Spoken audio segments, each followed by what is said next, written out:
Okay. So, as usual, we begin with Guru Pranam and Mangalacharan, dedicating this presentation to Srila Prabhupada, the founder Acharya of International Society for Krishna Consciousness. Om Ajnanatimirandasya Jnananjana Chakshurmilitam Yena Tasmai Sri Guruve Namaha Chaitanya Manobishtam Stapitam Yena Bhutale Swayam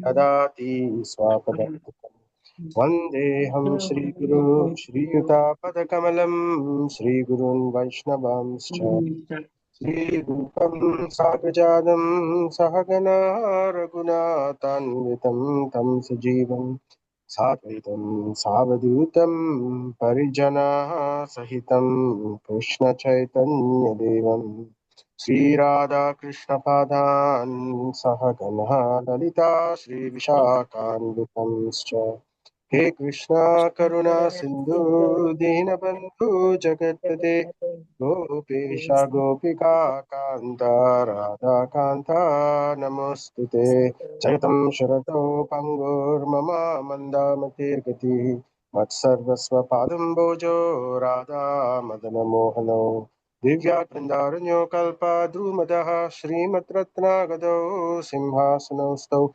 Sriman Radha Srila Govinda Devo Prashtalibihi Sevamano Smarami Srimanrasa Prasarambi Vamsivatastatastitaha Karshan Venu Swanergopir Gopinata Shriyastanaha Taptakanchana Gaurange Radhe Vrindavaneshwari Vrishabhanu Sute Devi Pranamami Haripriye Jaya Sri Krishna Chaitanya Prabhu Nityananda Sri Advaita Gadadhara Srivasadi Gauravakkam Hare Krishna, Krishna Krishna, Hare Hare, Hare Rama, Rama Rama, Hare Hare.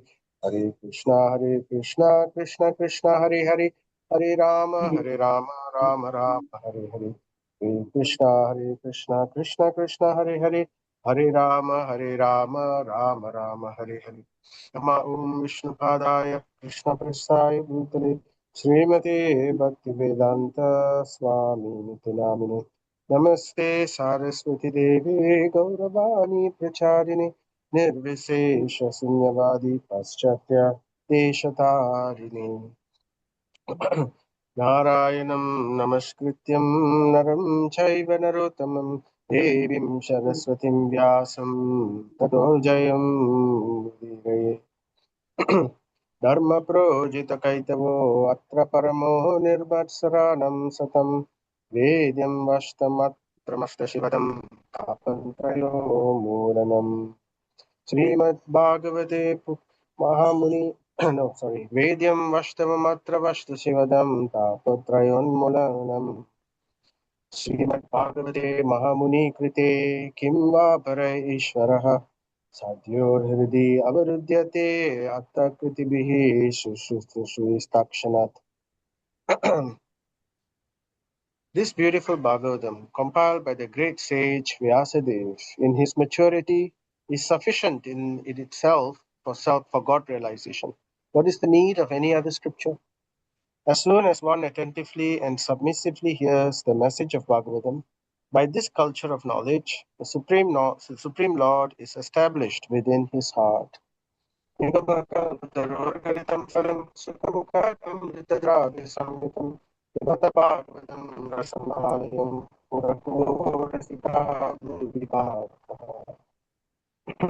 Krishnaya Vasudevaya Nastaprayeshu Abhadreshu Nityam Bhagavata Sevaya Bhagavate Uttama Shloke Bhaktir Bhavatir Naishtaki.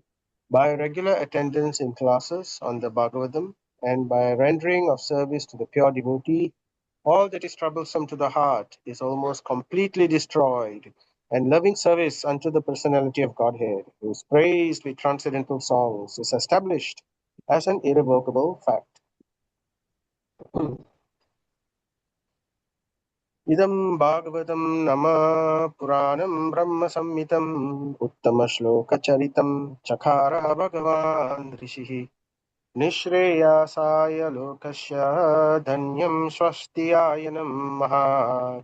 This Srimad Bhagavatam is the literary incarnation of God, and it is compiled by Srila Vyasadeva, the incarnation of God.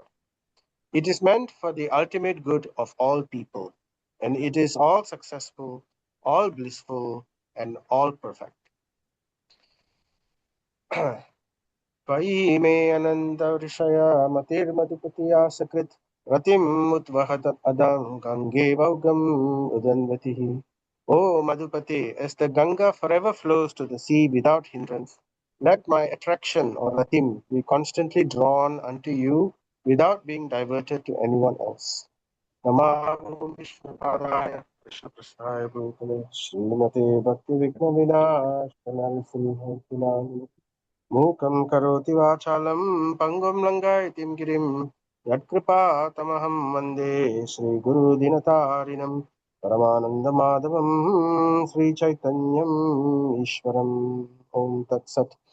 By the grace of Guru and Krishna and Chaitanya Mahaprabhu, one who is lame can cross mountains, one who is blind can gaze at the stars, and one who is dumb can recite poetry. So, we request the blessings of all the Guru Parampara and the assembled Vaishnavas. So we are continuing with chapter 1, Canto 2, Srimad Bhagavatam. The chapter is entitled The First Step in God Realization.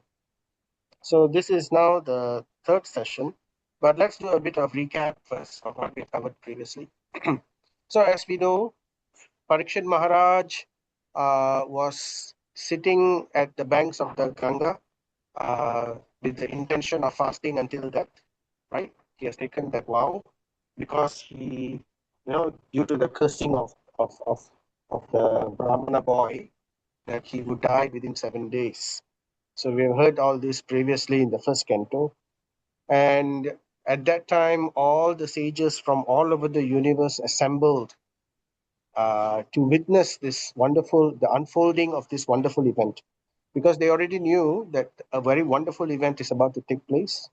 And what that event is the speaking of the Srimad Bhagavatam and also the departure of Parikshit Maharaj. So these two are very, very rare events. So one is Srimad Bhagavatam coming into the world, and the other is Sri Parikshit Maharaj going back to Godhead. Of course, many devotees go back to Godhead, but it's described Parikshit Maharaja's departure is extra special because he's not only going to the Vaikuntha planets, he's actually going directly to the supreme-most abode, to Goloka Vrindavan, directly. And he is going to go, he's a very special personality previously. So anyway, so Parikshit Maharaj is going to return back to the topmost abode of the spiritual world, into the inner circle of the relationships between the gopis and Krishna. So it was extremely rare event. So that's why all the sages has also assembled. So anyway, so Sukadev, so at that time, when the sages assembled, Parikshit Maharaj asked them for blessings. He also reaffirmed what he was about to do and took their blessings. And he also asked them, please tell me what is my duty now? That now that I have renounced everything, I've renounced my kingdom, I'm about to die within 7 days. Please tell me what's the best thing for me, for one who is Mriya Manasya. That means one who's about to die. So we discussed how this statement, Mriya Manasya, one who is about to die, that doesn't only apply to Parikshit Maharaj, because it applies to everyone. Because everyone in this world is someone who is about to die. It's just a matter of whether a few seconds or a few minutes or a few hours or a few days or a few months or a few years. The fact is, this world is known as Mrityur Loka. Mrityur Loka. That means the place of death. So, therefore, everyone is sooner or later about to die. So, what is the topmost duty for such a person? So, and when he was asking this question, at that time, walks in the great personality Sukadev Goswami. So we've described how Sukadev Goswami enters and everything, right? So, and after he takes his place on the Vyasasan, Parikshit Maharaj puts forth the same question to Sukadev Goswami. So he asks, he tells, for someone, he's asking very humbly, he asks Sukadev Goswami, for a Mriya Manasya, for one who is about to die, in other words, everyone also, right? What should he hear? What should he chant? What should he do? What should he remember? And what should he worship? And what should he not do? So please tell this. So this was the this was the question put by Parikshit Maharaj to Sukadev Goswami. Again, 6 questions.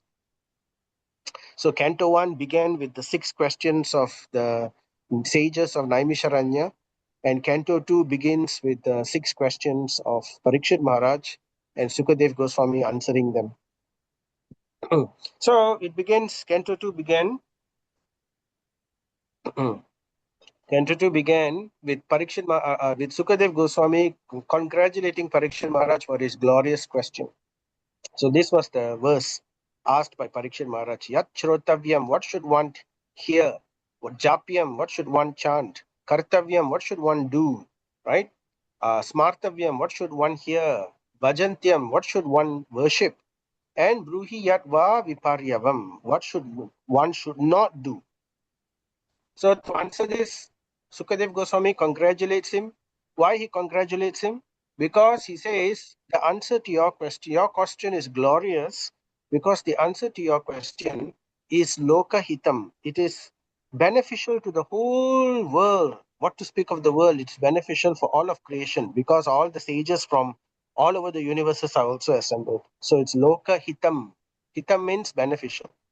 It is paratatva, because the answer to your question is the topmost absolute truth, paratatva, nothing higher. As approved by all transcendentalists, Atmavit, right? Not simply somebody says or whatever. It is approved by all Atmavit. So this is the ultimate final word in spirituality, the answer to your question, O Parikshit Maharaj. And the entire Srimad Bhagavatam rests upon the answers to this question. So Canto 2 will expand this, give a brief answer to this question, and then it goes on expanding and expanding and expanding in the other cantos. So this is the essence of Srimad Bhagavatam. And then Sukadev Goswami begins by answering. So he starts with the last question first, what one should not do. So he tells what one should not do. So mainly he says one should not become a Griha Medi. So we have discussed this to some extent in our previous section. So what is a Griha Medi? So to put it very quickly, Griha Medi is one who is envious, always who's envious of something or someone or whatever, right? They are not satisfied with what they have, and they begrudge what other people get or what other people have.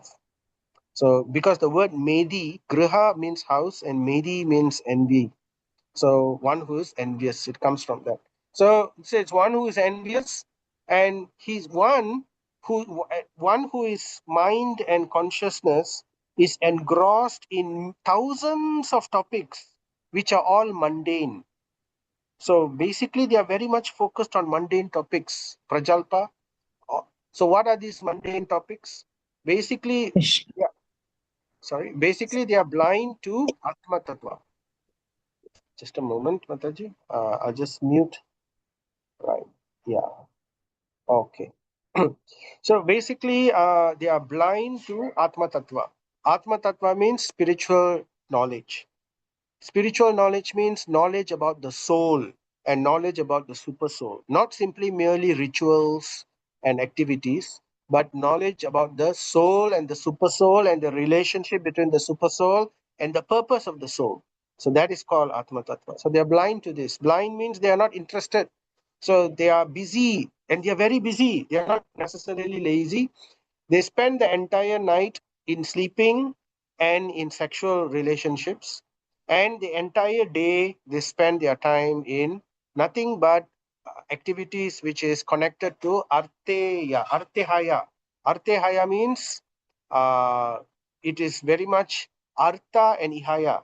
Artha means economic development and ihaya means looking after, searching after economic development. So they are looking after making money, how to improve their material situation. And not only that, they also spend the day kutumba bharanena, in bearing the responsibilities or bearing the burden of family life.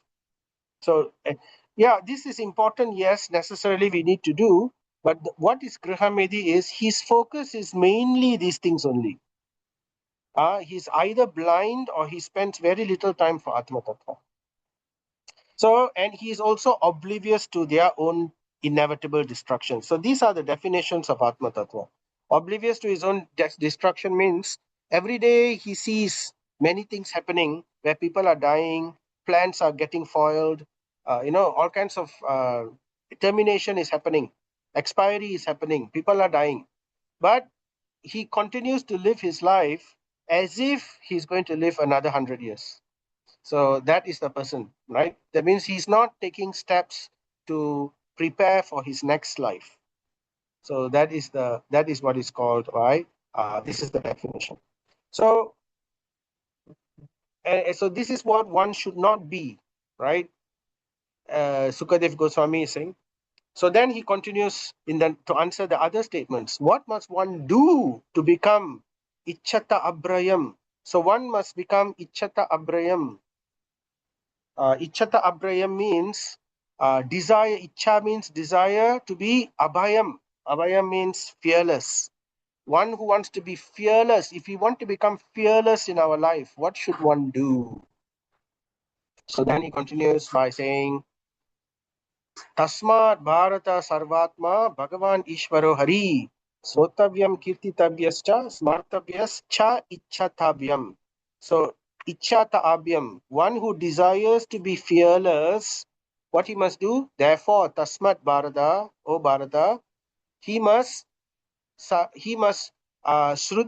Shrutavya means hear Kirtitavyascha, that means to glorify, and smartavyascha, that means to remember. Smarta means to come from the word smaranam. So to chant, to hear, to glorify. Glorify means kirtan, preaching and chanting. These are all, that means speaking. So to hear, to speak and to remember. Remember who? Sarva Atma, the Supreme Personality of Godhead, Bhagavan, who is all pervading, Sarva Atma. In other words, this is all pervading. Ishvaro, he is the controller and he is none other than Hari. So one must always chant, remember, and hear about this personality of Hari. So that is the answer, right? If we do this, then we will become fearless in our life.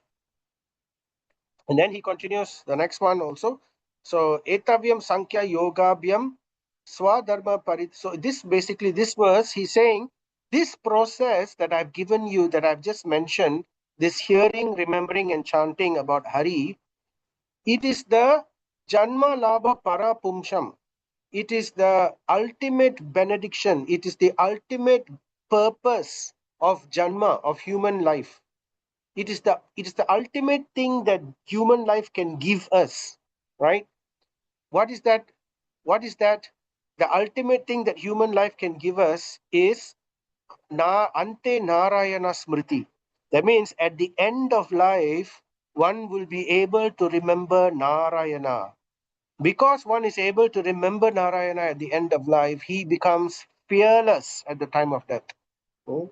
And this goal is basically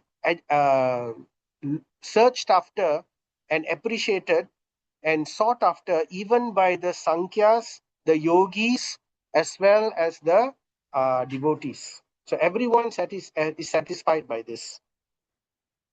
So this is basically what Sukadev Goswami is saying. This is, in other words, Nigama Kalpatarur Galitam Phalam Sukhamukha Rasam Alayam. It is Rasam Alayam. It contains all transcendental bliss, which even liberated people are looking for it. So that is Srimad Bhagavatam. That is the answer, right? That is the nectar which is within here. And then he continues. So therefore he says Srimad Bhagavatam attracts even the liberated souls. This is the speciality of Srimad Bhagavatam.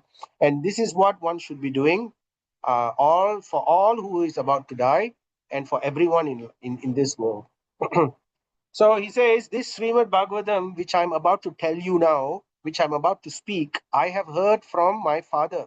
So he goes on to tell a little bit about how he heard Srimad Bhagavatam. And he says, I was certainly liberated, but still I studied this transcendental literature.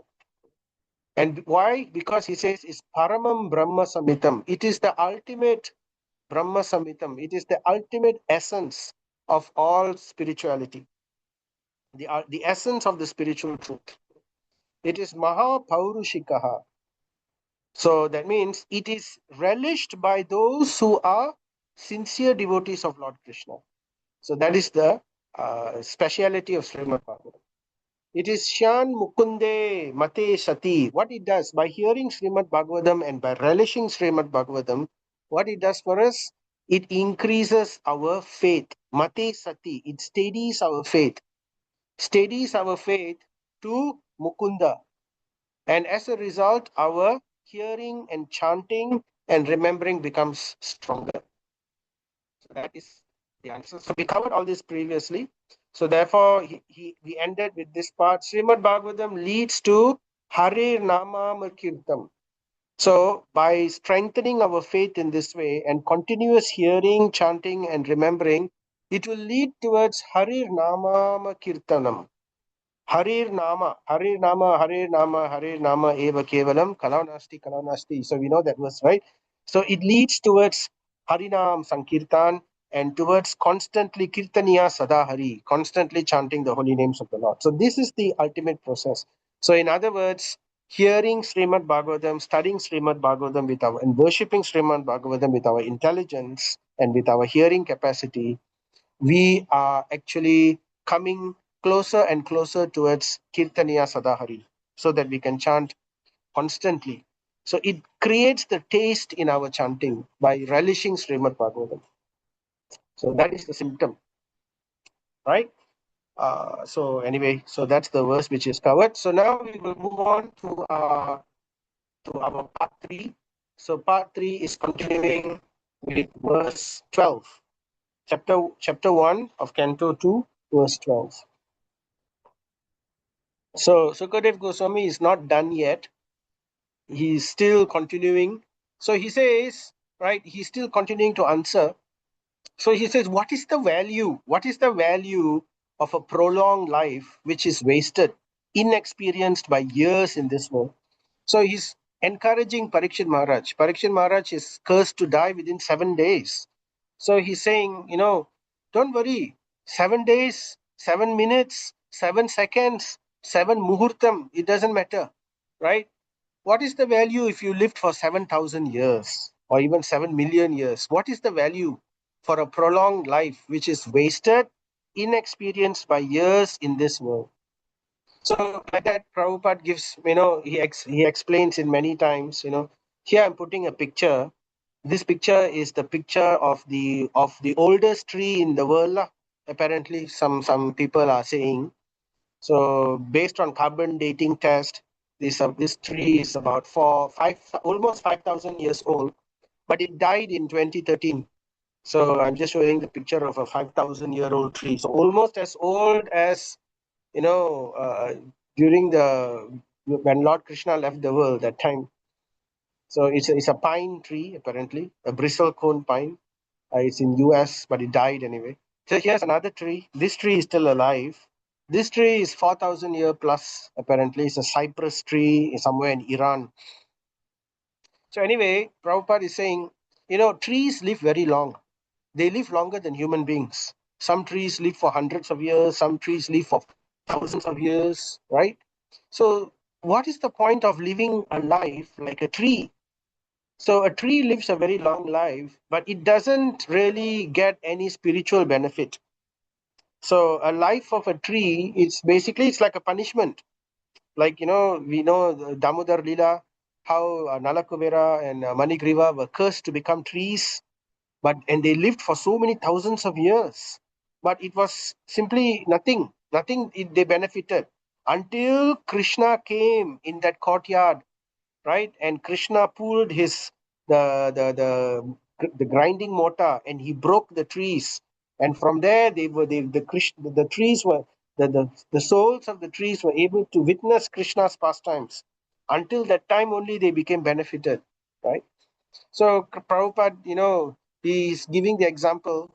Better, Sukadev Goswami is saying, instead of living hundreds and thousands of years of wasted life means life wasted like a grihamedi, blind towards Atma Tattva. Better a muhurtam, just a moment. Muhurtam means moment, just a few seconds. Better a muhurtam of full consciousness than to live so many hundreds of years, right? Because that gives one a start in searching after his supreme interest. So if one is even able to hear with full consciousness and attention, even for a few seconds, he is saved, right? So example, he gives the example, Sukadev Goswami gives the example of Rajarishi Katvanga. So Katvanga Maharaj, right? So he says Rajarishi Katvanga, after being informed that the duration of his life would be only a moment more, at once he freed himself from all material activities and took shelter of the supreme safety, Harim, Hari. He took shelter of the lotus feet of the Lord. So what's the story behind this? So the story is Katvanga Maharaj was an earthly king during I think it was Satya Yuga time. So anyway, he was the early king. So he was a king on earth only, but he was a very powerful king and very pious. He was a devotee also. So he took his duties very seriously. And because of his prowess, Indra came to ask his assistance to defeat his enemies, some Rakshasas and all that. So Katvanga Maharaj, he helped Indra. He was one of the people in Indra's, he became a general in Indra's army, one of the generals, and he was helping Indra a lot. And after defeating for hundreds and thousands of years, celestial lives, I mean, he was fighting the war. And after he defeated everybody, Indra was so pleased. And then he told him, okay, please ask for a boon, a benediction. So please ask for a benediction. What do you want? But Katvanga Maharaj was so focused, he was not interested in enjoying the fruits of his results, fruits of his work. If somebody does a lot of work, they want to enjoy the fruit of their results. He only did it as a fact of duty. And he dedicated everything for the pleasure of the Supreme Lord because he considered serving Indra as serving the devotees of the Lord. So so he wasn't interested in the result. So he asked Indra, I just want to know one thing. Since you are Indra, you can know the past, present, and future. Please tell me, how long do I have left to until I die? So Indra, he became apprehensive. So immediately he told Katvanga Maharaj, I'm sorry, Katvanga Maharaj, you have only a moment left in your life. Your earthly life is left only a moment for you, and then you will die. But Katvanga Maharaj was not disturbed. He said, "Oh, is that so? Okay." Immediately, he focused everything. He brought his because he had spent his entire life living a Krishna conscious life. It was easy for him to immediately bring his entire consciousness to focus on the lotus feet of the Lord. So, and then he left his body, and then he attained the spiritual world, the lotus feet of the Lord. So Prabhupada therefore says a fully responsible man. So we should all try to be fully responsible. Fully responsible means not only in our material responsibilities, because that responsibilities are temporary. It is only related to our body, which is temporary. So we should not forsake our spiritual responsibility, which is related to the soul, which is eternal. right? So we have swadharma and we have dharma. Dharma is related to the body. Swadharma is related to the origin of the duty of the soul. So a fully responsible man should always be conscious of the prime duty of the present human form of life, right? We should not become miserly, right? So, there's a verse in chapter 2 itself, Bhagavad Gita. It says, what it says? It says, Durena hi avaram karma, buddhi yoga dhananjaya, buddha sharanam anvicha, kripanaha phala hetavaha. So we do not want to become kripanaha. Kripanna means one who is miserly. He is using this rare human life that we've got is very rare. But if we use it only for material duties and material things, for dharma, artha, kama, and moksha, we only look for these things, it is like a waste of this human body. So we should use it in towards uh, establishing our relationship with the Supreme Atma, the Sarvatma. We are Atma, we should try to establish a relationship with Sarvatma, with Paramatma, with Parama Bhagavan, Parama Purusha Bhagavan. So that is our prime duty. The activities to meet the immediate necessities of material life are not everything. So that's what Griha Medi thinks. He thinks is everything. He spends his whole life doing only his material things. No time, no time, no time for anything which is spiritual. So human life is meant for preparing ourselves for that prime duty. So that's the whole purpose of Varnashram Dharma also. So it is meant to, even inadvertently, even if a person is not so interested in spiritual life, Varnashram Dharma is created in such a way, it will automatically bring the person step by step towards spiritual enlightenment. So, from brahmachari, from grahastha, and then towards vanaprastha. So there is a social pressure and a social direction. So it's a social transition, natural transition for them to move from one dharma to another dharma instead of just continuously working. Nowadays in Kali Yuga, so every country is trying to increase the retirement age from used to be 50, now 55, then 60, but people are still working 65, 70, 70, 80, go on and on and on. When will they retire? When will they dedicate their minds and their concentration and their time towards 100% spiritual activities? So we have to make a plan in our life that we have to, move towards that direction. Life, as we know, runs on two tracks: the material track and the spiritual track. We need it's like a train runs on two wheels, right? But at one point of time, we must transition towards uh, monorail. We must transition towards we must learn to renounce. We must learn to retire. Forget about renunciation fully. At least we must begin with retirement. So uh, some people are not able to, but we should pray to the Lord. The Lord will help us towards this, and we should try to make some effort towards that direction as well. Because when suddenly life is taken away, or when suddenly emergency comes or situation comes, right? We need to be mentally ready to be able to renounce. Otherwise, we will be disturbed. To suddenly to be not able to do anything, it's not easy to just bring the memories of the Lord to bear in our mind. So therefore we need practice. So Varnashram Dharma is a practice, right? And the Krishna Consciousness Society is also practice. So human life is meant for preparing ourselves for that prime duty. This attempt, even for a moment, by the saintly king was successful.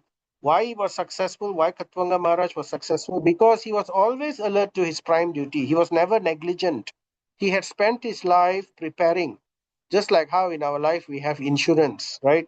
So we should have spiritual insurance also. We should be preparing, investing our time. What we invest everything.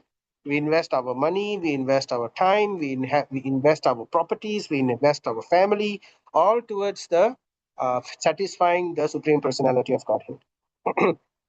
So then Sukadev Goswami continues, Maharaj Parikshit, now your duration of life is limited to 7 more days only, right? So during this time, you can perform all those rituals which are needed for the best purpose of your next life. So focus on moving towards in your next life, because remember, this you are not this body. We are not this body, right? Everything is not finished when the body ends. It's not like that. So we are going to get another life. So where will this another life be? Will this other life be again in the material world? Or will it be again go into a deep sleep, which is like merging into the nirvana? Or be awake and do nothing, like being in the Brahman? Or being awake in the most transcendently effulgent place, performing the most transcendental activities, giving us unending bliss? What do we want to do? So we have to understand these things. There are many subject matters on these topics which we need to hear, and which we need to practice, and which we need to preach to our mind, to convince our mind. So Prabhupada says, indirectly, Sukadev Goswami told Maharaj Parikshit that he should take shelter of the sound representation of the Lord. So 7 days, how much rituals one can do. There's nothing much one can do, right? So he says, no need rituals already. Just hear Srimad Bhagavatam. That is sufficient in all, right? So of the Lord for the 7 days, still remaining in the duration of his life, and thus get himself liberated. So Prabhupada is saying this, right? He's saying that Sukadev Goswami is indirectly telling Parikshit Maharaj, just dedicate your remaining time to hearing what I have to say, which is Srimad Bhagavatam. That's what Sukadev Goswami is saying. In other words, everyone can best prepare himself for the next life simply by hearing Srimad Bhagavatam as it was recited. We hear Srimad Bhagavad Gita as it was recited by Krishna to Arjuna. So in the same way, we hear Srimad Bhagavatam as it was recited by Sukadev Goswami to Maharaj Parikshit. And in this way, we become perfected, right?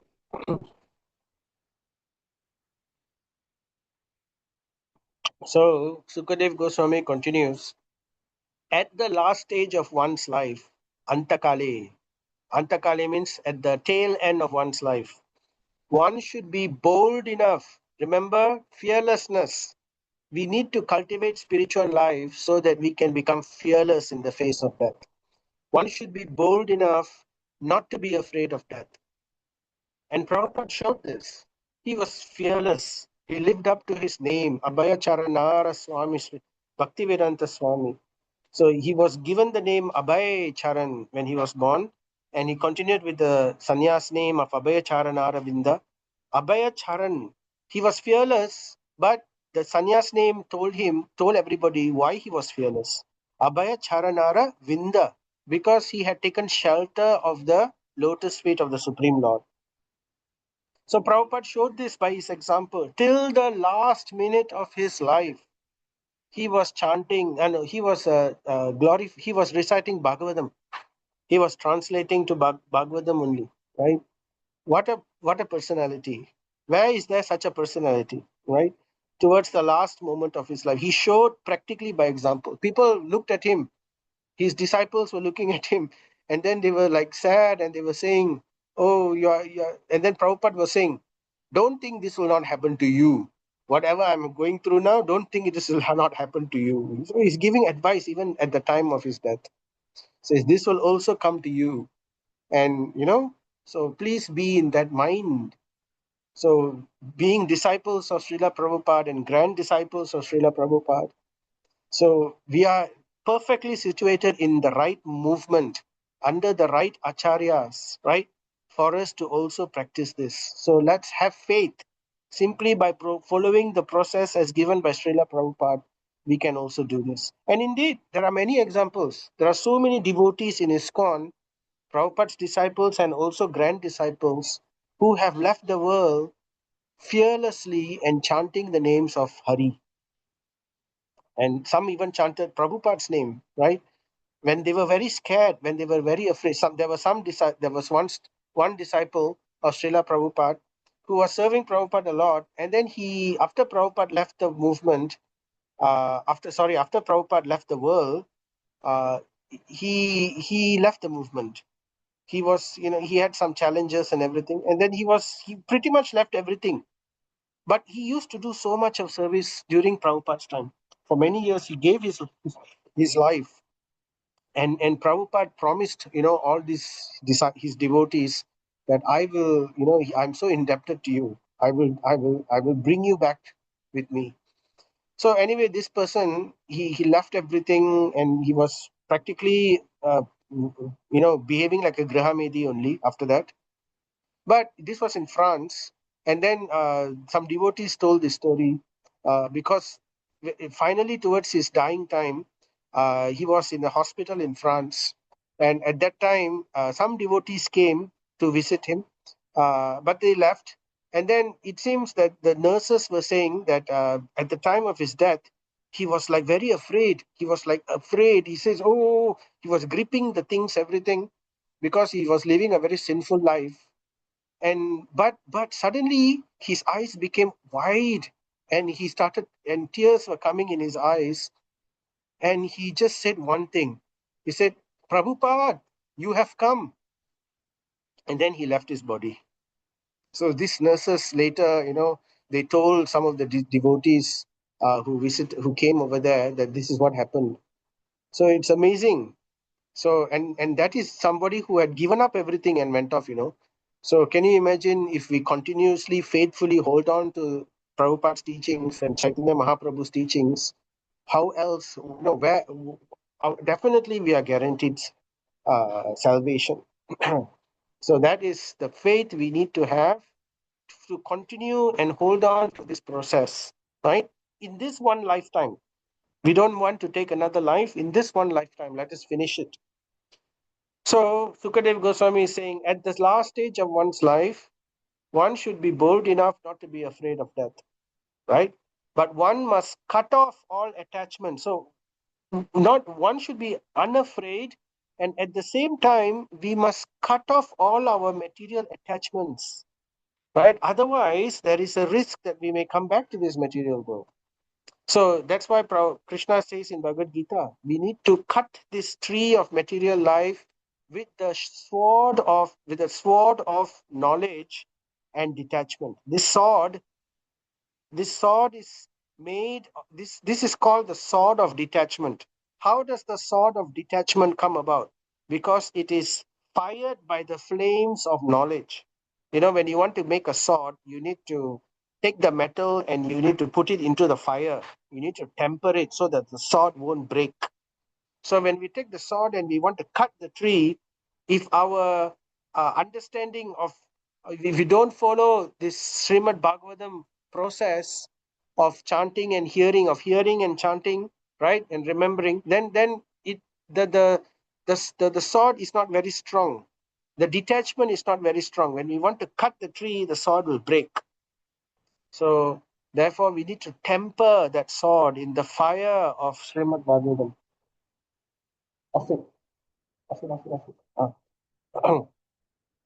Right. So that's the thing. So, but one must cut off all attachment to the material body and everything pertaining to it and all desires thereof. So, how to do this? It looks like a tall order. For a Graha Medi, yes, definitely it's a tall order, because it is said that life is the experience, life is the preparation, and death is the examination. So, before we sit for an exam, we will spend months, sometimes even years. Like, for example, we want to sit for SPM. We Form 1, Form 2, Form 3, Form 4, Form 5, and then finally SPM. So, or sometimes we study.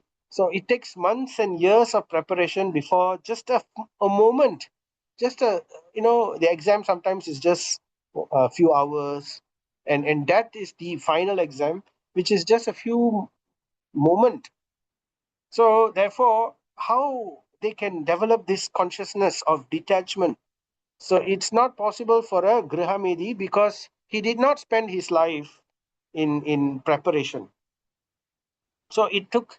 So, therefore, we have to practice.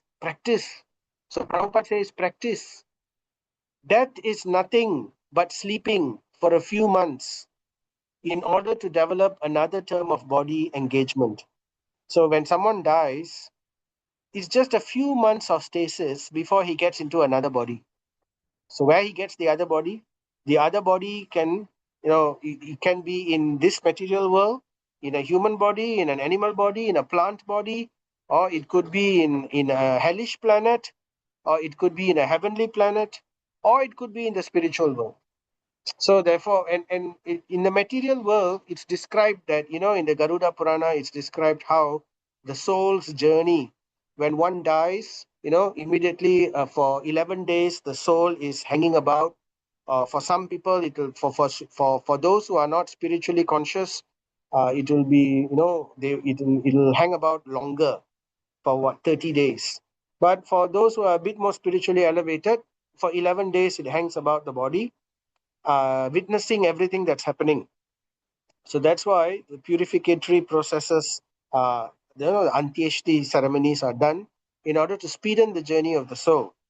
So then the soul takes a body of, it's called a preta. It takes the preta body. The preta body, as pinda is given, as we give pinda, the pinda forms the preta body.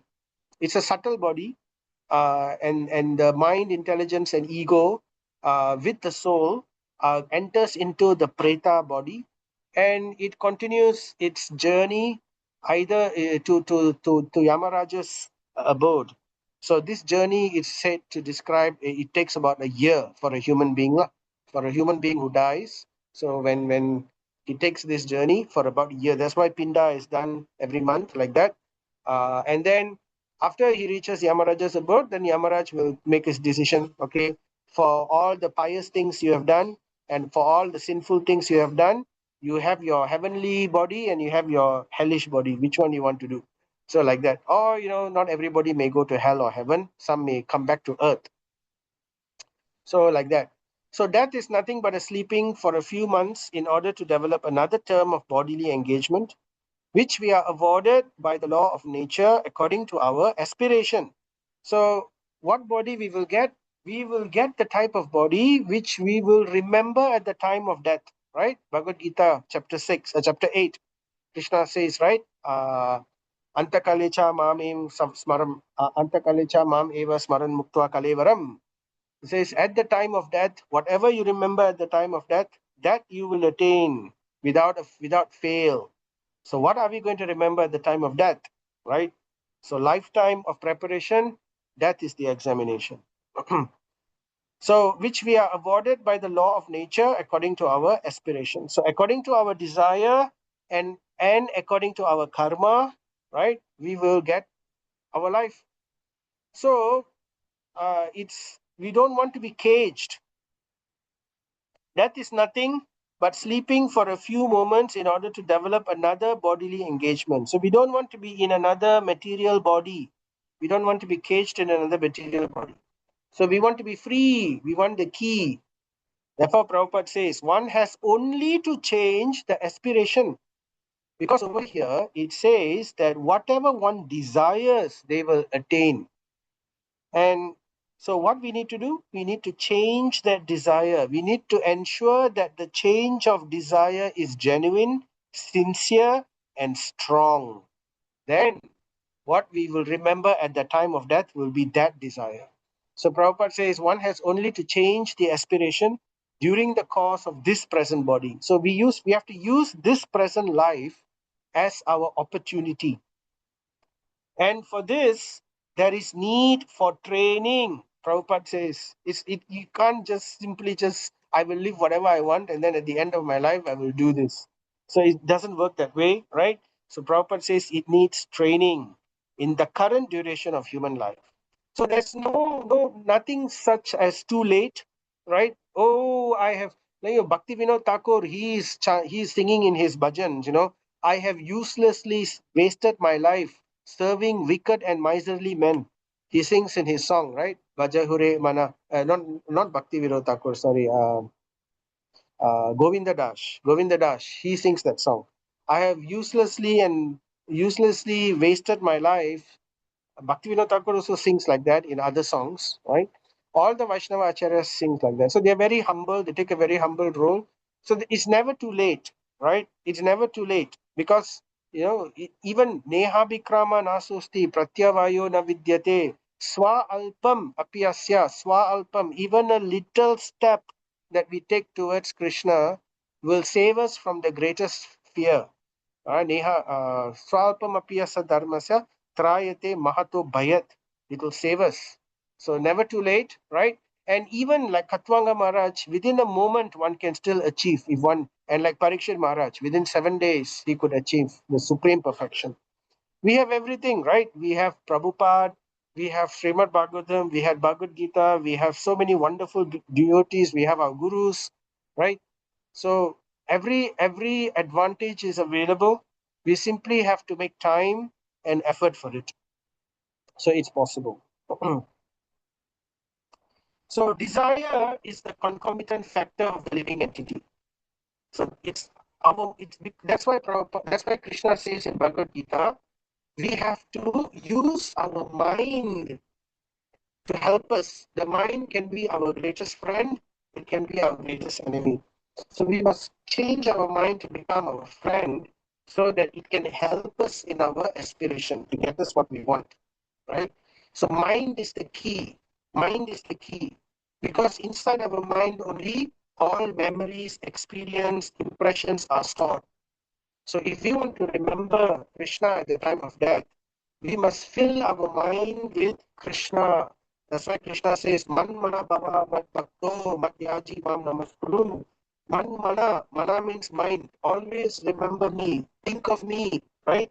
Become my devotee. Offer obeisances unto me. So Krishna is telling that. So why? Because we have to convert our mind. We have to conquer our mind and make our mind desire Krishna and nothing else. Right? So desire is the concomitant factor of the living entity. So how do we do this? How do we conquer our mind? To conquer the mind, we need to purify. We have to use intelligence. With intelligence, we can conquer our mind. With intelligence and with our senses, right? Rishikena Rishikesha, right? Using our intelligence, how we use our senses, we hear, we chant, we chant. This will purify our intelligence. And when our intelligence is pure, because what is directing our mind? Our intelligence is directing our mind, right? When our intelligence becomes purified, then the mind will be under control of the intelligence. So whatever the intelligence tells the mind to do, only the mind will do when it's fully controlled. So that's how and in that way, then the senses will be also automatically controlled. So then that's the way. So desire is the concomitant factor. The living entity is eternal, and therefore his desires, which are natural for a living being, are also eternal. Oh, so Prabhupada is telling us, don't think that we can become desireless. The living entity is Atma. Atma is eternal. And Atma, just like Atma is eternal, the Atma's desire is also eternal. There's not a time when the Atma has no desires. But when Prabhupada sometimes says no desires, he means no material desires. Just like how there was once, somebody asked Prabhupada, what, I mean, how it went? It went like this. Prabhupada gave a statement. He says, devotee is always desireless. And then someone asked Prabhupada, oh, Prabhupada, what do you mean? Don't you mean that we don't desire material things only? But Prabhupada says, yes, devotee is always desireless. So just like Krishna, there are verses where it says, in Ishopanishad verse, there's a verse that says Krishna is Nirguna. Nirguna, that means he is without qualities. He is Nirguna, without qualities. But is that true? No. What Ishopanishad is saying is he is without material qualities, because at the same time, within the next line itself, the Ishopanishad verse begins to describe the qualities of Krishna. Hey, but you just said Krishna is Nirguna. Then right in the next few lines, it begins to describe Krishna's qualities. He can walk, at the same time he does not walk. He can run, but at the same time he does not run. He is faster than the fastest. He is everywhere. So these are qualities, right? But these are not material qualities. These are called transcendental qualities, Divya Guna. So Nirguna actually means no material qualities, but he is full of transcendental qualities. So anyway, coming back to this point, the Atma has always desires. So it's up to us whether we want to make it material desire or spiritual desire. Material desire means we want to serve ourselves. Spiritual desire means we want to serve Krishna and his devotees. Right? And by doing that service, we get our greatest pleasure.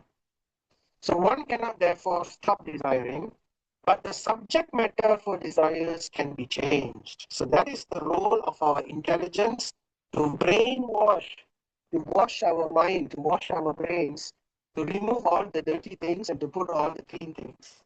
That's, there was once uh, in America, some reporters,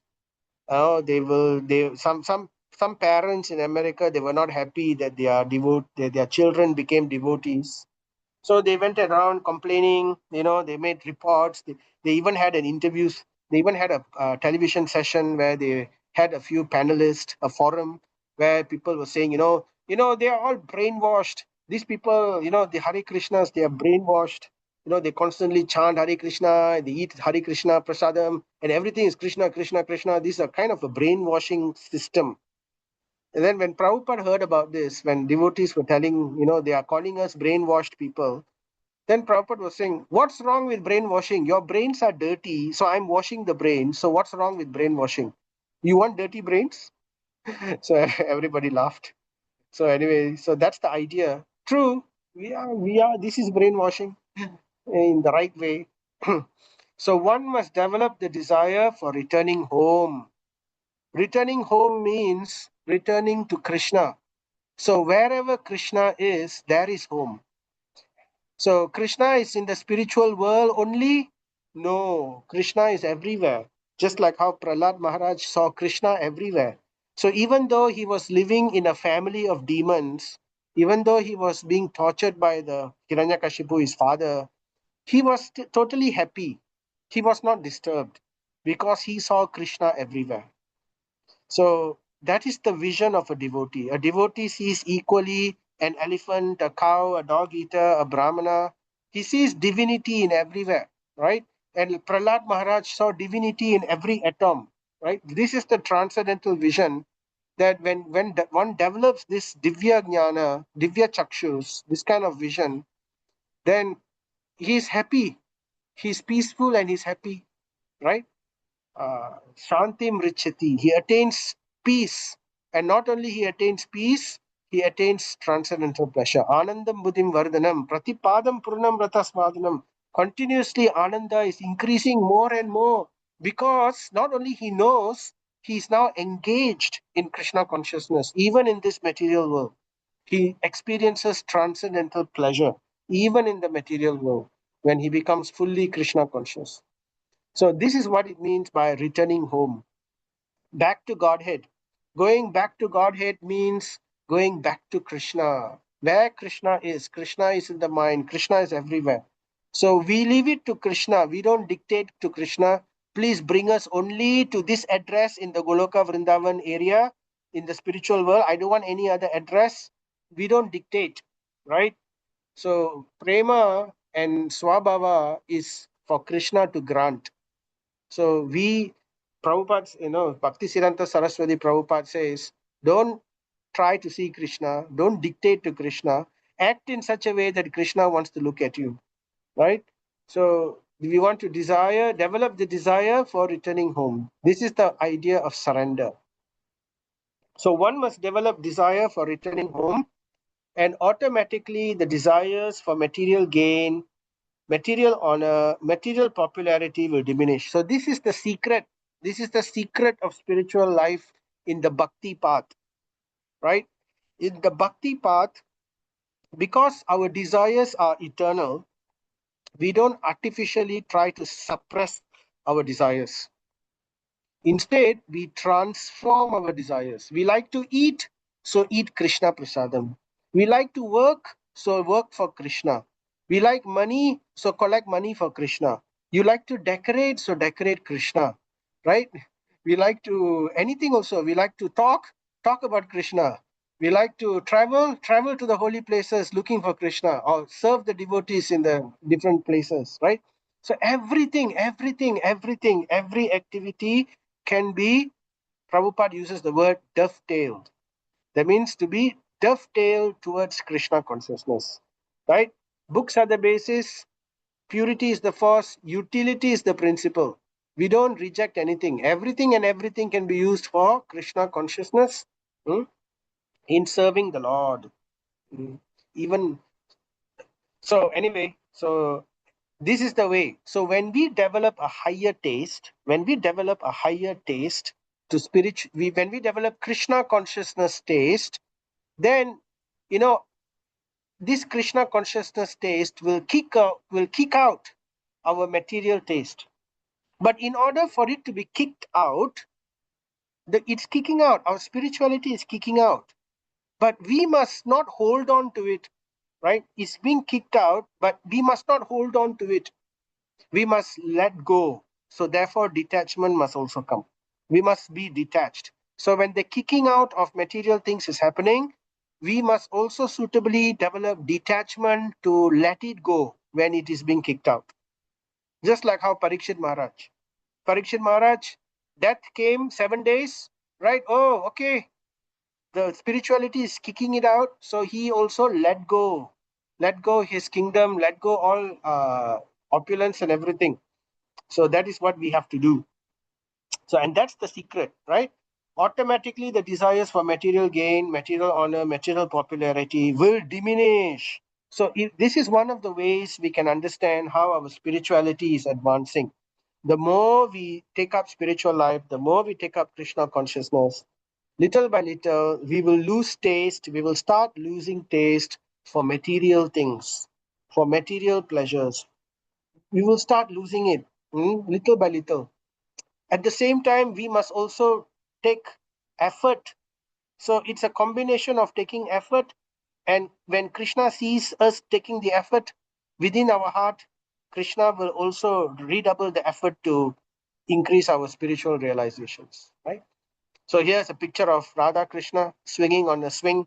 So now is the time of Julan Yatra in Vrindavan. Is very, very popular. So there will be everywhere, Radha Krishna deities will be put on a swing and they will be swung, with fans, because now it's rainy season in India. So and after rainy season finish, no, during the rainy season, it's very humid. The weather is warm, at the same time is humid. So therefore, to enjoy the pastimes, the gopis build a swing and they swing the lordships, and the cooling breeze of the breeze which is there, will give very nice pleasure to the divine couple. So anyway, this is back to Godhead. So one must develop the desire for returning home, returning back to Godhead, right? In proportion to the development of devotional service. So here we will automatically develop as we try towards getting transcendental desires, automatically we will start losing taste for material things, but in proportion to the development of our devotional service. So in according to our effort in Krishna consciousness. So to the more we hear, the more we chant, the more we serve, the more we do these transcendental activities, right? The more we will lose taste for material. First, we will get higher taste, and then we will lose taste for material things. So, Bhagavad Gita, Krishna says also in chapter 4, Ye yatamam prapadyante tam stathaiva bhajamyaham. So, as you surrender to me, I will reciprocate with you, right? So, as you surrender. So, we have to also take the step. So, Prabhupada continues, a living being is meant for service activities. So that's living being, that's human beings, right? What do we do in our life? We use our lives to serve. We think we want to serve ourselves, but after serving ourselves, we end up serving other people only. You know, like somebody, they work very hard all their lives. They become very rich. But after that, what do? They want to have a child, or they want to have somebody they love. Let's say they love someone. They will spend all their time trying to serve that person they love. You know, they'll buy this for them, they'll buy that for them, they'll do this for them, they'll open doors for them. Or after marriage, then they will have children. Then they spend their time and their life and their money serving their children. So therefore, they can't get away from service to other people. Even serving themselves, eventually they realize that simply serving themselves is not as fun. You know, it's not as complimentary as getting of serving others. So they start to realize this. If they are wise, they start to realize this. That's why a miserly person is never happy. One who is very rich and he's so miserly, he doesn't want to do anything for anybody else, he's never happy. But a rich person who is generous and who serves his family, his community, and everything, he's very happy because he has realized service, right? So, but we don't necessarily have to be rich to serve, right? And the best person to serve is the Supreme Lord, because the Lord is like the root of the plant. You serve, you know, in a plant will have millions of leaves, right? We cannot go to each leaf and serve the leaves. Simply by serving the root of the plant, automatically all the leaves are satisfied, nourished by watering the root. So if we dedicate our lives to serving Krishna, everyone, the whole world, everybody will be pleased. The devatas will be pleased. Everything is there. So anyway, a living being is meant for service activities, and his desires are centered around such a service attitude. The perfection of such a service attitude is only attained simply by transferring the desire of service from matter to spirit. And Prabhupada jokingly says, from Satan to God. So Satan here means instead of serving our ego, Satan is none other than our false ego. Instead of serving Satan, right, we serve God, the Supreme Personality of Godhead, who is all merciful, all beautiful, all wonderful, you know, all everything. So therefore, that is the perfection of our lives. And then Sukadev Goswami continues now. So after establishing this very clearly, see, he establishes very clearly that Shravanam, Kirtanam, and Smaranam of Lord Krishna, right, is the ultimate goal of all yogis, jnanis, and devotees, for everyone in this world, everybody who is destined for death, right? Even those who are liberated, they are also attracted to this transcendental hearing because that is the ultimate goal of life. So, all this we have been saying. So, after saying and establishing this very clearly, Sukadev Goswami now begins to give instructions of how to do this. Initially, he was giving Sambandha Gyan. Sambandha Gyan means the knowledge about the relationship between the soul and the super soul, between the soul and Bhagavan, right? Between the soul and spirituality, right? Spirituality has three levels. The supreme truth, right, has three levels. The absolute truth has the first level, which is Brahman realization, which realizes is that I am eternal. The Brahman, everything is also spirit, and therefore he realizes eternity, Sat. But higher than that realization is Paramatma realization, that there is a form. Everything is coming from a manifestation of the Supreme Lord, and He is everywhere as Paramatma. That is a higher realization. And then he realizes knowledge, Sat, Chit, right? Consciousness. He realizes consciousness. But the highest realization is Bhagavan. Bhagavan is different from Paramatma. Why different? Because he's same and non-different. Paramatma is doing nothing, right? He's just standing and witnessing. He's the enabler and he witnesses. But Bhagavan is full of activities, full of qualities, and there is transcendental leelas going on. That is the ultimate truth. So, after establishing all this, Sukadev Goswami begins to step by step give the abhidaya, that means the process, the means, the way in order to achieve these transcendental truths. So he begins to say that he starts with the most basic process, the process uh, which is how to say, this is the process which is most neutral. No, most neutral. Why do I use the word neutral?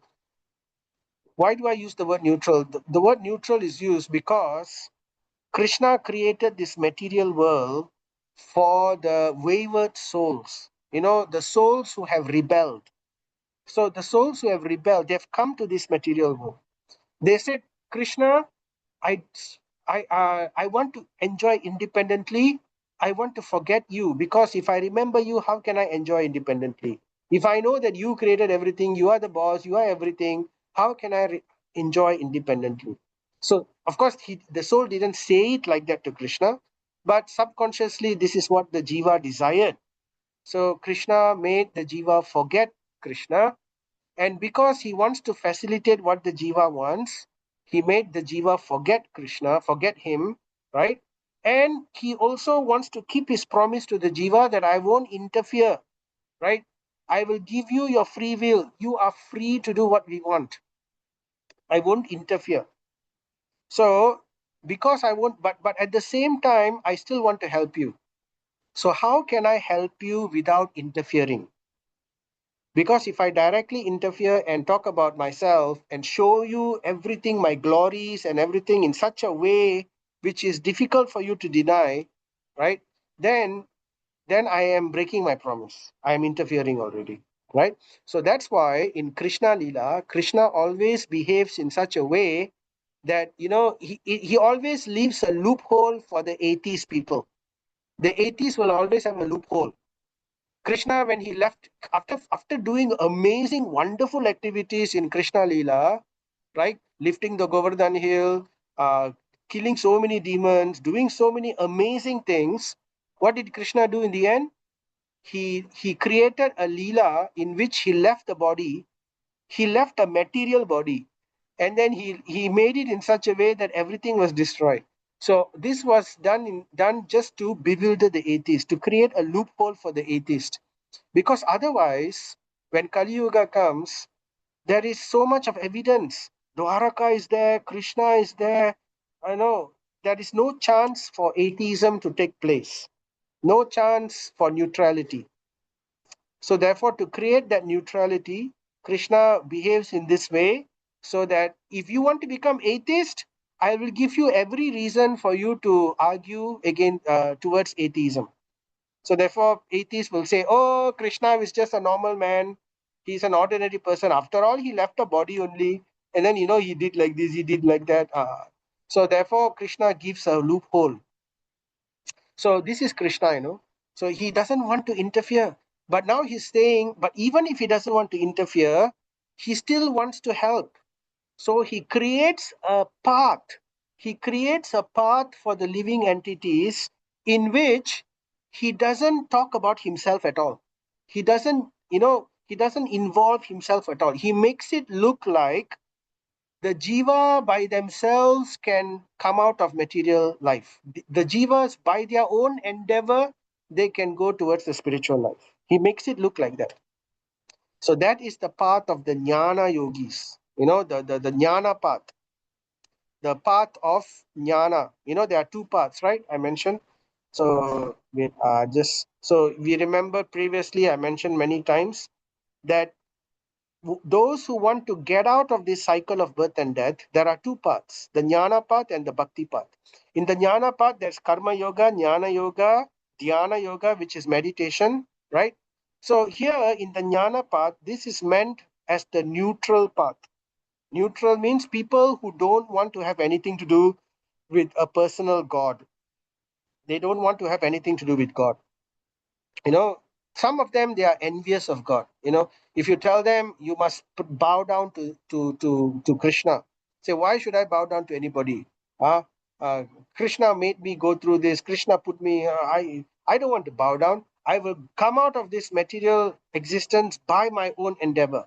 So there are some people like that, right? Or there are some people who are just neutral. They just, okay, I don't have so much of faith, but I still want to get out of the spirit of this material existence. So what to do? Right? I don't have faith, and due to whatever reasons, so they can't go to the bhakti path. So what to do? How to help these other people who are neutral or those who are envious, right? So to help them, therefore, Krishna creates the neutral path, right? The jnana path of meditation, of empiric philosophy, of debate, going through empiric philosophy and learning the jnana, and then eventually coming to do meditation. So that is the path given for these people. So that is the neutral path. So that's the most basic, the lowest path. You could say, in one sense, the lowest path. Why the lowest path? Because when they reject Krishna, they reject his mercy also. So therefore, it becomes a very difficult path. And the path is also very dry. There is no pleasure in the path. In we learned in Bhagavad Gita, chapter 6, Dhyana Yoga, right? How the path of the dhyanis is so difficult that they have to go to a solitary place, they have to give up everything, they have to fast continuously, very difficult austerities they have to do. So and in this way they try their best to conquer their mind in a mechanical process. So the process is given to them. So Sukadev Goswami, he begins by describing this path first. So he starts by saying one should leave home and practice self-control. He's testing Parikshit Maharaj. So Parikshit Maharaj is a very intelligent person. So he has asked those questions. So now Sukadev Goswami gives the most basic answer first. And then later he will see whether Parikshit Maharaj is satisfied with that answer or not. So like that, it will go step by step. And then, this answer will not satisfy Parikshit Maharaj. Then he will go to a next level, the next level. Ultimately, he'll come to devotional service. So it's very nice. So he begins with this. So he's talking about the jnana path. This is to perform dhyana yoga. So one should leave home and practice self-control in a punya tirtha, in a holy place or a sacred place. He should bathe regularly and sit down in a lonely place, thus duly sanctified. So therefore, when people come and tell nowadays that you can perform meditation, so that is not practical already, because this is the correct way to do meditation. One has to leave everything. One has to leave his job, leave his society, leave his family, right? And go to a lonely place where there's no one around, in a sacred place. So that's why usually serious yogis, they go to the Himalayas, or they go to, various areas, sacred places, and they perform austerities over there. So that is serious. That's the only way to attain, Otherwise, any kind of meditation that's happening, any kind of so-called spiritual society in this world who is promoting meditation, whether it's Brahma Yoga or Raja Yoga or Brahma Kumari or whatever, or, Isha Foundation or whatever. So all this is meditation. Yes, helpful, but it's not the absolute truth. It's not really bringing one to the highest dharma. So therefore, Srimad Bhagavatam, right from the beginning, it says dharma kaitaba, the dharma. I forgot that verse. Dharma pravarta kaitabo atra paramat nirmat saranam satam. So it says, Srimad Bhagavatam rejects all the cheating religion. Cheating religion means religion which is giving second best, third best, fourth best uh, objects. So he says Srimad Bhagavatam will give you the topmost, the highest. So this is how Dhyana Yoga is actually done.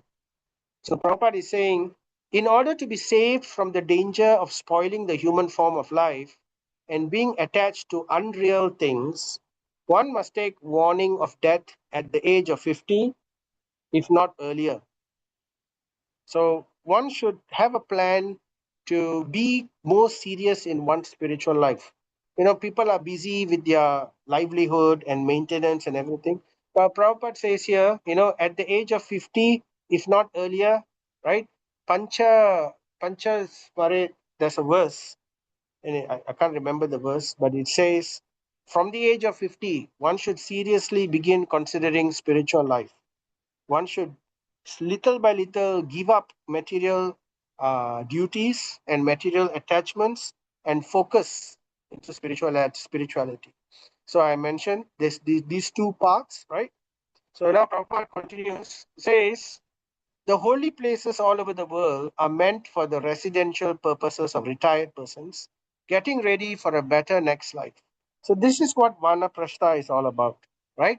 So Vanaprastha means, literally, it means going to the forest. That means letting go the cities, letting go everything and going to the forest. So it's not literal. Those days it was literal because in different yugas, the forests were well maintained with ashrams and all that by the saintly kings. But now there are no saintly kings and the forests are now in a dilapidated status. So basically, forest here, it means leaving the dense jungle of material development and economic development and going to the mode of goodness. So, in other words, going to the spiritual tirthas, going to the holy places, or going towards ISKCON, going to the ISKCON temples, taking shelter of the ISKCON temples. Prabhupada says each of our ISKCON temple is a holy place. But at the same time, one must be careful, one must not be complacent. So one should not, however, become self-complacent simply by leaving home or by creating another home at the holy place. So sometimes we leave our home here and we have a very comfortable home in the holy places. So that is like you simply change our address only, but activities remain the same. Eating, mating, sleeping, defending. So if we continue with these only four activities here and go there and nothing has changed, simply address has changed only, then that is not the point, right? So we have to be careful about that. we have to change our consciousness and our activities, right? So Prabhupada continues, it is essential instead that one practice self-control. So this is the purpose of of of Vanaprastha, self-control, right? By celibacy, without the least desire for sex indulgence. So we have to completely give this up. Not, after 50 only continue with sexual practice, getting married, whatever. But that is sometimes, but Prabhupada is suggesting, this is the ideal purpose. But in devotional circles, in devotional life, sometimes there are devotees who do get married later in life, right? Especially ladies, because Prabhupada said ladies need to get married, they need to be protected, right? But what do they do with that marriage? If their marriage is focused towards spiritual life, not towards material enjoyment, then that is proper behavior, proper arrangement, right? So, but anyway, ideally speaking, at the age of 50, one should not be thinking about sexual indulgence. One should not be thinking about having, expanding one's family. One should not be thinking about getting more and more economic development. One should be focusing on self control, right? That is the idea, and towards devotion also.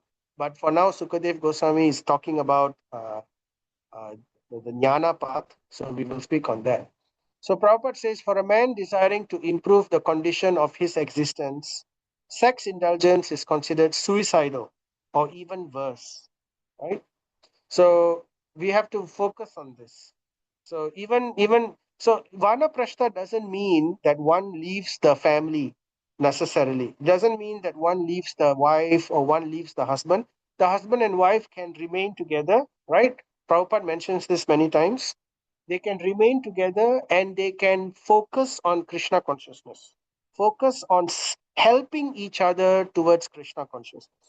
So the wife can help the husband, and the husband can help the wife. They become association to each other. They give association to each other, right? They help to focus towards spiritual services. So many services can be done together, but at the same time they can also do the services separately, because ultimately we have to part ways when we die. So we want to also develop our renunciation along the way as we are leaving the body. Hmm? So this is all important in our life. So Prabhupada continues, therefore, to live apart from family life means to become self-controlled in regard to all sense desires, especially sex desires. So that is the main important thing. The sex desire and concomitantly other desires. That means controlling the tongue, controlling the mind, controlling the urges of the belly, the genitals. In the nectar of instruction, we have this vacho vegam, manasakrodha vegam, jiva prashta vegam, udara prashta. So all this, controlling all these six items, we have to focus on that more as we are aging. Of course, it's good to have this training right from young, but especially, towards later part, after 50, we should be focusing towards this. So then Sukadev Goswami continues, right? After sitting in the above manner, right, make the mind remember the Suddham Trivriddhir Brahma Aksharam Param. So this is the way of Dhyana Yoga. So they have to sit in asana in a holy place. And what do they do? After practicing asana, then there is it's called the 8-step process. That's why it's called Ashtanga Yoga. Ashtanga means eight limbs. So the do's and don'ts, and then followed by asanas. So they sit in posture, and then pranayama to control the breathing so that the mind becomes less restless, so that the concentration can be focused to dhyana. And then they give up sense enjoyment, pratyaksha, right? And then after that they focus, meditate, dhyana, right? So and then only comes samadhi. So what do they concentrate? And what do they meditate on? So here it is described, right? They meditate on the Suddham, the pure. Suddham means pure. Trivrid Brahma, that means the three syllable. Trivrid means the three syllable Brahma Aksharam, the alpha, the word.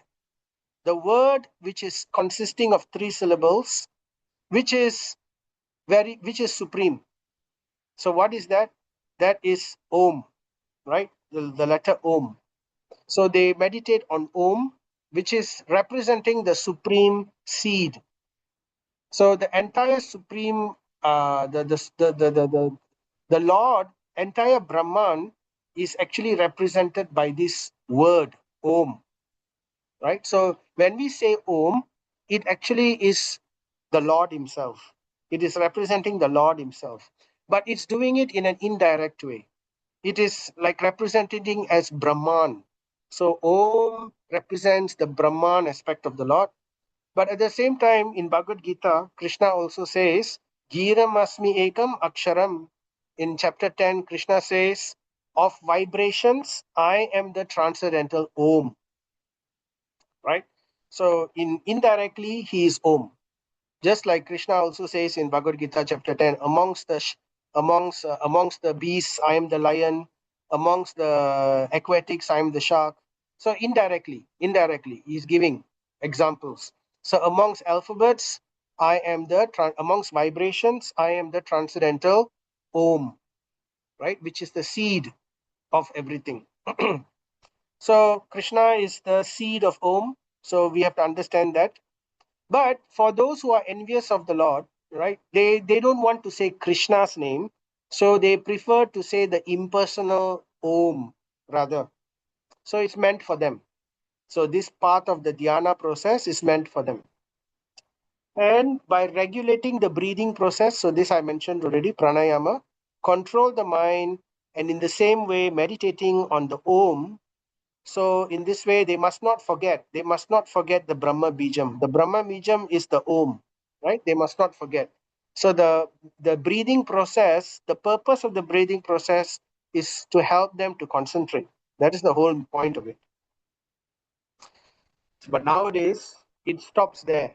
Most of the places where they teach meditation, they don't go further, right? And it's not easy to go further also. It becomes a very dry, difficult process. So Prabhupada says the mind is the pivot of the active sense organs. So as I mentioned earlier, the key is the mind. The mind is where desires are kept in our heart, right? So the mind is not to be killed because our desires are eternal. It's not to be killed, right? But what the dhyana process does, the dhyana process is artificially trying to suppress the mind. It's trying to suppress the mind. But it's not killed. Instead of instead of concentrating on nothingness, it is concentrating on the Om. That is the dhyana process, right? The Buddhists, on the other hand, they concentrate on nothingness. So the Buddhist, there's a difference between Buddhist meditation and Vedic meditation.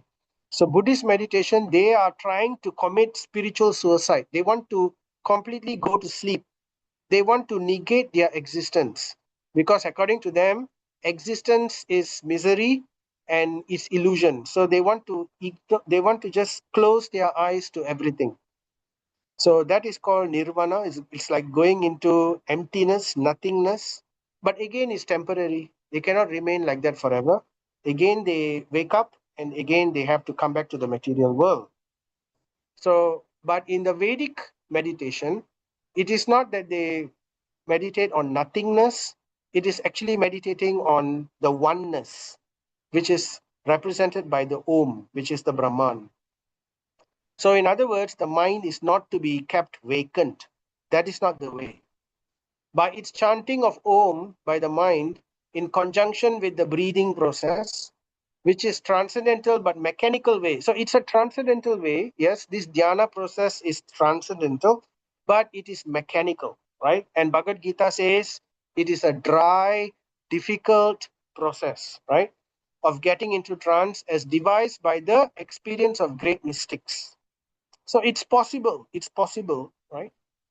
One is able to bring the mind which is materially absorbed under control. So it's possible to control the mind through this mechanical process of chanting Om. But it's not just chanting Om. They have to go to a secluded place, in a holy place, sit in asana, practice severe austerities, concentrate the mind, and then chant Om constantly. So it's difficult, it's challenging, but it's possible.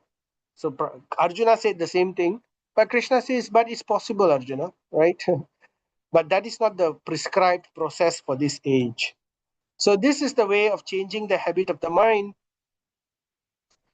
This Omkara is a note of address. So Prabhupada further explains this Omkara. What is the difference between Hare Krishna and Omkara? Bhagavad Gita, Krishna says, I am Om, right? But the holy name of the Lord is directly Krishna himself. Om is also Krishna, right? But indirectly. Indirectly. So here Prabhupada explains. Om is a note of address, just like you're saying, Oh my Lord. Just as Om Hari Om means, Oh my Lord, the Supreme Lord, right? So when you say, Oh my Lord, or Mr. or Mrs. or Doctor or whatever, or Dato Sri, or Yang di Pertuan Agung, or whatever it is, you say like that. So it's a form of address. So it's indirect, but it addresses the Supreme Lord. So it is like the Brahman realization. But when we chant the holy names of the Lord, it is personal. It is direct. Like imagine calling the Agung by his name. Who gets to call the Agung by his name? His family members, probably. So therefore, it's a personal relationship with the Lord. The Lord is inviting the personal relationship with the Jivatma. So that is directly the Lord. His Nama, His Rupa, His Guna, His Leela. That is directly within the name. Hare Krishna, Hare Krishna, Krishna Krishna, Hare Hare, Hare Rama, Hare Rama, Rama Rama, Hare Hare. Whereas Om is simply the Sat eternal potency only. It does not know Ananda. It does not know Chit, right? The cognizance. It only knows eternity. So Prabhupada continues, one who is unable to accommodate such personal features of the Absolute, so people who cannot accept the personal feature of the Lord, or who are indifferent or don't have so much faith, or those who are envious, right, is disciplined in impersonality to train the mind to make further progress. So for these people, this part of the jnana process is given, right? So that they can make further progress. At least they can make some kind of progress.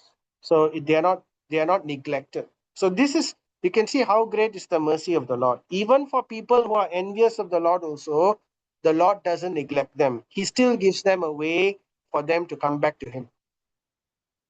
Right? So gradually, as the mind becomes progressively spiritualized, the mind withdraws it from the sense activities, and by intelligence, the senses will be controlled, like what I was mentioning earlier, right? But mind is the key. You use the senses to purify the mind, and use the intelligence to purify the mind, and the senses to feed the mind, right? So purify and feed, purify and feed, purify and feed, and constantly chant Om, right? So in this way, they can make progress. So Prabhupada says, by experience has proven that even the samadhi stage also fails to control the materially absorbed mind. So it's very difficult.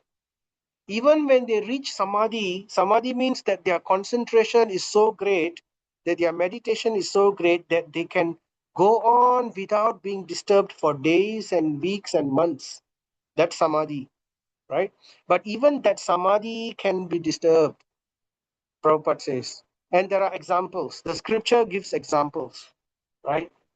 The mind, although ceasing to think of sensual activities at present, remembers past sensual activities. So the mind, it is stopped thinking of sensual activities currently, but the storage of the past is still there. It's not removed, right? That's there, right? And the subconsciousness can still be disturbed because the mind is not attached to a higher taste. It is trying to suppress. There is no higher taste to replace the lower taste. So when there is a disturbance, the lower taste again emerges because there is no higher taste one. So the lower taste again comes. Just like Vishwamitra. There are many examples. Vishwamitra, Shaubari, Agastya, even Lord Shiva himself. There was one example. So Vishwamitra, we know the story of how, he was meditating so strongly to become a Raja Rishi, to become a Brahma Rishi. First he wanted to be a Raja Rishi, step by step. Then Indra, as usual, sent Menaka, I think, or was it Ramba? I can't remember, one of the Apsaras. And then simply by hearing the ankle bells, he didn't even look at, okay, let's say I call her Ramba. I think it's Ramba, but let's assume it's Ramba. And then she was very smart. She just walked in such a way that the ankle bells were tinkling, and his mind became agitated easily.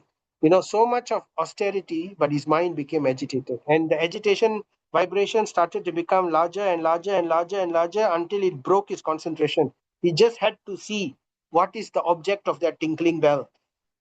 So the same thing also, there is Shaubari Muni. Shaubari Muni was meditating underwater. He didn't want to be disturbed by tinkling of bells all. So he went underwater, and then he meditated. But but he kept his eyes open, unfortunately. So what he saw underwater, there was once two fishes. There were two goldfish type of fish that were trying to mate. So simply by seeing the two fishes trying to mate, it disturbed his concentration, and little by little by little, it linked to his past memories, past whatever, and then it broke his concentration.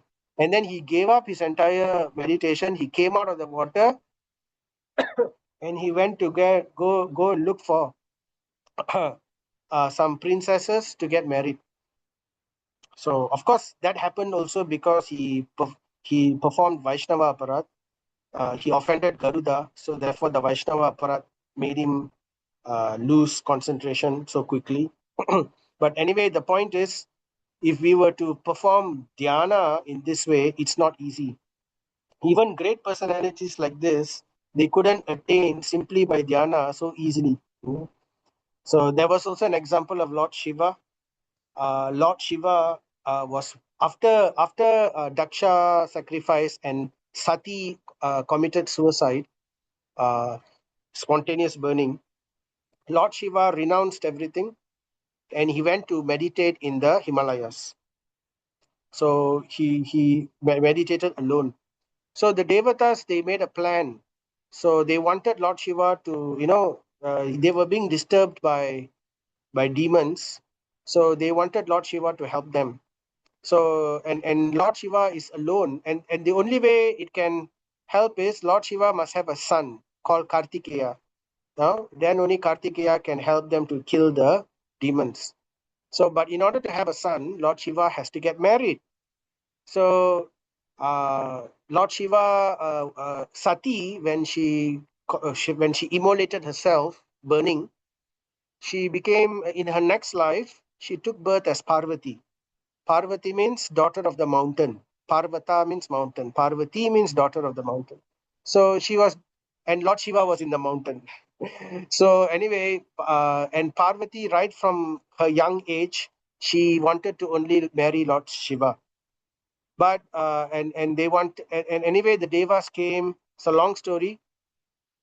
They made they wanted Parvati to marry Lord Shiva, but Lord Shiva was deep in meditation, was very deep in meditation, and they sent Parvati to serve Lord Shiva. But Lord Shiva never opened his eyes. So he was always and even if he accepted Parvati to serve him, but he never opened his eyes. He was always in meditation. So then Parvati is thinking, how can I? She wasn't thinking. She was thinking of only serving the Lord Shiva. But the Devatas, they were worried. So they say, now what to do?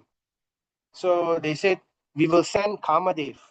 So they told Kamadev, you go and shoot your arrow so that the arrow will strike Lord Shiva. At the time when Lord Shiva opens his eyes, Parvati Devi would be putting a garland on Lord Shiva. So, this was part of Parvati's duties. She would be cleaning the place where Lord Shiva is sitting, and she would put a garland on Lord Shiva every day, fresh garland. So they timed it in such a way that when Parvati was about to put the garland on Lord Shiva, Kamadev shot the arrow of love and it struck Lord Shiva. And Lord Shiva opened his eyes at that time, and the first thing he saw was Parvati. And Parvati put the garland on Lord Shiva. So Lord Shiva immediately saw Parvati, and so you see, this also broke his concentration. The point was, this broke his concentration. Of course, it was all foreordained. It was also Lord Shiva's will. He also wanted to get back eventually with Parvati. It was predestined, right? But what the point here I'm trying to say is, meditation, this kind of meditation, there is no guarantee because there is no higher taste. So there is no protection from the past impressions of the mind. Whereas, in contrast, we have Haridas Thakur. Now, Haridas Thakur was always chanting Hare Krishna Mahamantra, and there were some envious people who didn't want Haridas Thakur. They wanted to discredit him, so they hatched a plot. They went to the best prostitute in that area, Chintamani, her name was, and they told this Chintamani prostitute, go and disturb Haridas Thakur. Use all your tricks and everything and make him commit to something so that we can discredit him publicly, that he is not a great sadhu, he is a pretender. So this Chintamani, she went to where, she dressed seductively, put perfume, walked in a very seductive way, went to Haridas Thakur's hut, and then knocked in the hut and entered. And Haridas Thakur was continuously chanting. So chanting, and then Chintamani told Haridas Thakur, I've come here. You are such a great personality, right? I am struck by your eminence. I am struck by your glories. my heart is moved. So in beautiful ways, in poetic ways, in very innocent ways, she spoke, saying that, I am attracted to you. Please accept me. So Haridas Thakur, he listened patiently. He gave her due respect. And then he said, okay, I will certainly, you are very beautiful. I will certainly satisfy your desires, but please let me finish my chanting. So then Chintamani said, okay. So then Haridas Thakur, went on chanting and chanting and chanting. So, and after so long, one whole day of chanting, and then it was night already. Chintamani couldn't take it anymore. So after that, she left the place and she went back. And then the next morning she came again. And then she asked Haridas Thakur, have you finished your chanting? Then Haridas Thakur said, yes, I finished it yesterday night, but today's chanting I have not finished. So could you please wait? So then she waited again. This time she waited the whole day. But Haridas Thakur went on chanting and chanting and chanting. So like that, it went on for 3 days. And then at the end of the 3 days, Haridas Thakur wasn't disturbed in the least. Chintamani tried all tricks. But what happened in the end, Chintamani, her heart changed simply by the presence of Haridas Thakur and seeing this great personality. Her heart melted, all the impurities, because she was hearing the chanting of Haridas Thakur. As she was hearing the chanting of Haridas Thakur, his chanting was so powerful and his presence was so powerful that her heart melted completely, and she begged forgiveness from Haridas Thakur and came clean and told everything and said, I just want to be your disciple. Please accept me. So she became disciple of Haridas Thakur. So you can see the contrast of how bhakti is so strong, and it's described that this Chintamani wasn't an ordinary person. Apparently, she was Maya Devi herself.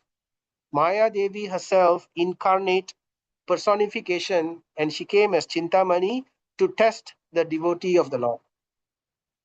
So anyway, so this is just to show how wonderful bhakti is. So we will hear more about this in later verses of this chapter.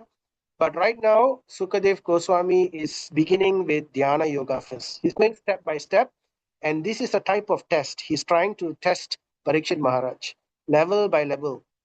So we will hear eventually. So for now, I think it's getting late. We will stop here today, right? So let us offer our obeisances to Sri Sukadev Goswami and Parikshit Maharaj and to Vyasadev and and also to Srila Prabhupada for his wonderful purports and translation. Srimad Bhagavatam ki jai, Srila Prabhupada ki jai. Jai Sri Krishna Chaitanya, Prabhu Nityananda, Sri Advaita Gadadhara, Sri Vasadi Gaura Bhakta Vrinda. Hare Krishna, Krishna Krishna, Hare Hare, Hare Rama, Rama Rama, Hare Hare. Hare Krishna, Krishna Krishna, Hare Hare. Hare Rama, Rama Rama, Hare Hare. Hare Krishna, Krishna Krishna, Hare Hare. Hare Rama, Rama Rama, Hare Hare. So thank you very much, everyone, for staying and spending your time. So if there's any questions, okay, I'm looking at the chat, and then Rukmini Mataji mentioned it's Menaka. Yes. So thank you very much. So the Apsara which came to Vishwamitra Muni was Menaka. So they're all very beautiful. Menaka, Ramba, Urvashi. I remember the story when Menaka came, when she disturbed Vishwamitra, but after that, later at one point of time, I think after that, he again went into meditation, and again at that time, the Devatas came to disturb him, but this time Vishwamitra Muni managed to, after going through the first time and falling to Menaka's charm, this time he became a little wiser. He became more determined. So and he could maintain his presence. But just to show the Devatas who's boss, using his mystic power from his thighs, he created another Apsara, and this Apsara was called Urvashi. and apparently this Apsara was very, very beautiful. So more beautiful than all the other Apsaras. But anyway, so this is just to show the power of bhakti versus the power of the other jnana path. All right. So any questions from anybody? Any clarification?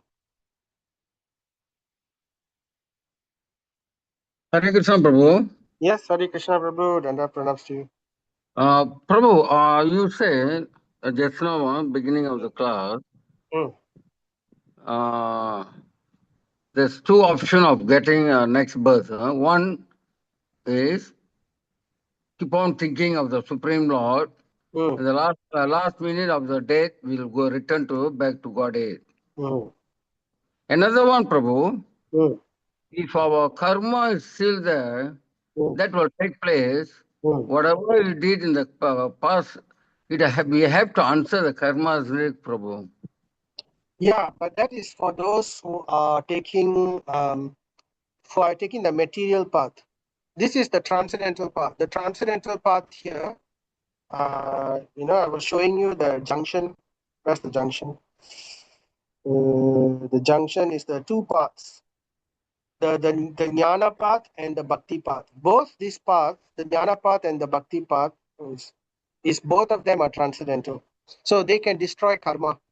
So even by meditation, even by jnana, so if one gives up his activities and then he takes up towards scriptural study full time in search of the truth, this can destroy karma.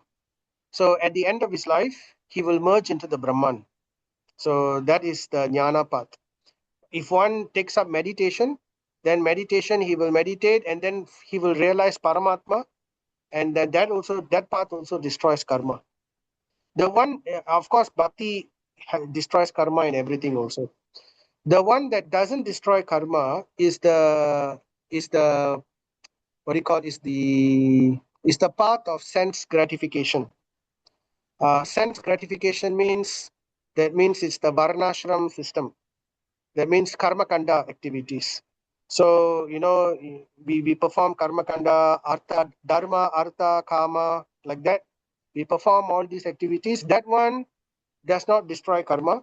But what it does is it gradually helps us to come to the path of renunciation. And then when we come to the path of renunciation, we can take two paths, either the jnana path or we can take the bhakti path. Does that help to understand, Prabhu? Yes, Prabhu. Yes, I'm following. Thank you very much. Thank you. Okay. All right. So yeah, so there are two again. I just draw over here.